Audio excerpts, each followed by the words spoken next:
Commissioner Paul McNutt, General Manuel Rojas, President-elect of the Philippines, arrives for a visit with President Truman. On July 4th of this year, the Philippines Commonwealth will attain its independence. General Rojas speaks to the people of the United States. The Filipinos are grateful and have a deep affection for America. Although the color of our skin is brown, the temper of our minds and our beliefs is almost identical with yours.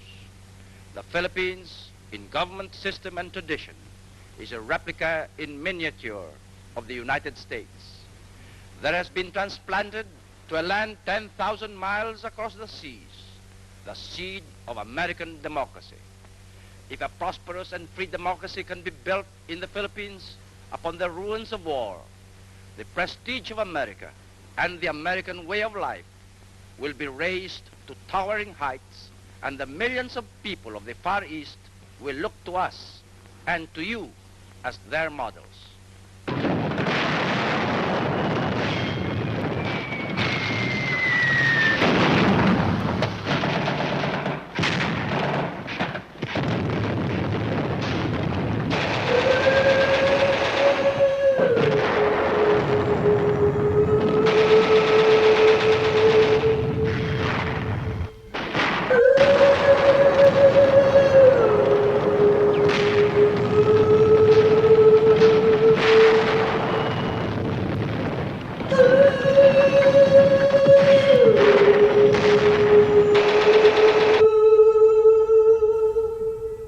Fate and destiny has decreed that the United States of America be the trustee of modern civilization against the threat of a possible second dark ages.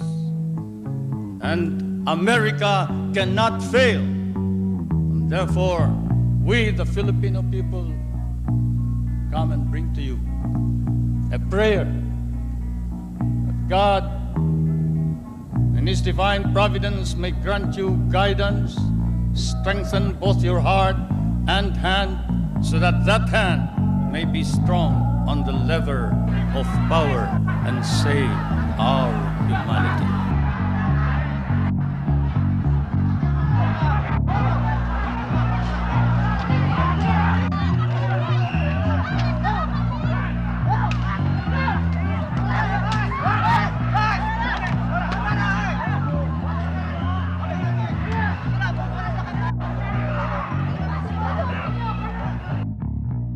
I said, Mr. President, it's evening here. Good evening.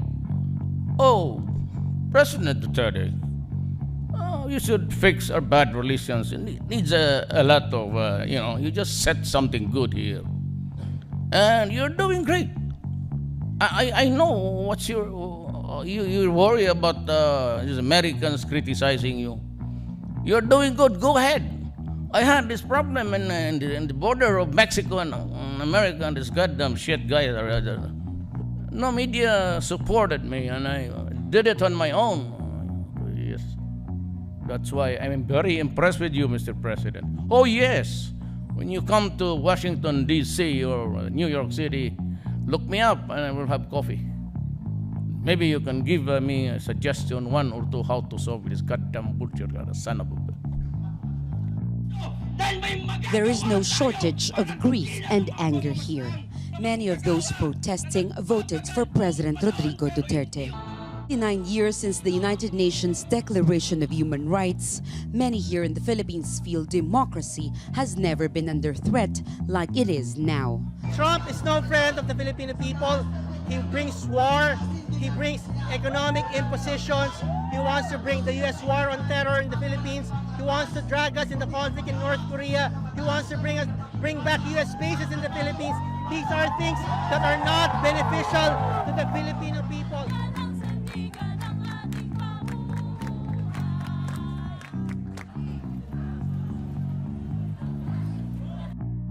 My real concern, it's not just SCL and Cambridge Analytica. I think actually we need to, it was the canary in the coal mine, right? It wasn't the coal mine, right? It was the canary.